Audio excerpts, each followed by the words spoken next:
భూమి మళ్ళా శరత్చంద్ర వాళ్ళ ఇంటికి రావటంతో అప్పుడు అపూర్వ, చూడు, ప్రతి 12 సంవత్సరాలకి ఊరి నది పుష్కరాల్లో మీ అమ్మ ప్రతిసారి కూడా నాట్యం చేసి అక్కడ అగ్నిని ప్రజ్వలింప చేస్తుంది. దానివల్ల ఊరికి వర్షాలు పడతాయి, నీరు వస్తుందని ఊరి జనాలు నమ్ముతూ ఉంటారు. ప్రతి 12 సంవత్సరాలకి జరిగే ఆ కార్యక్రమంలో మీ అమ్మే ఇది చేస్తూ వచ్చేది.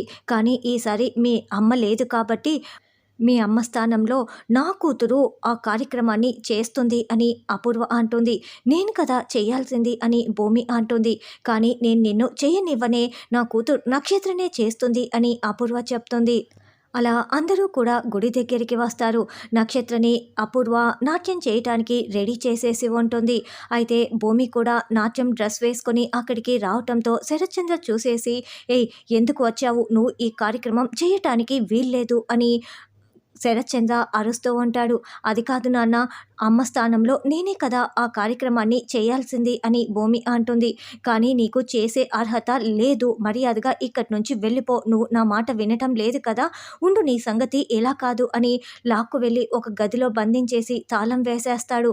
నాన్న, డోర్ తెరు, డోర్ తెరు అని భూమి అరుస్తున్నా కూడా తాళం వేసేసి వెళ్తాడు. ఇక నక్షత్ర అలా నాట్యం చేస్తూ ఉంటే అపూర్వ చాలా సంతోషపడుతూ ఉంటుంది. అయితే నాట్యం చేస్తూ ఉంటే నక్షత్ర తల మీద ఉన్న ఆ అఖండ దీపం కింద పడిపోతుంది.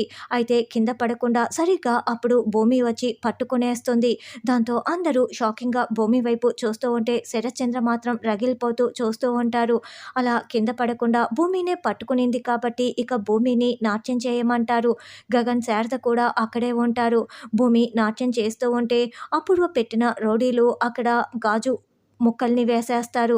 అలా అందరి కళ్ళ ముందరే భూమి ఆ గాజు ముక్కలపై తొక్కుతూ ముందుకు అడుగు వేస్తూ అఖండ దీపాన్ని ముందుకు తీసుకువెళ్తూ ఉంటుంది.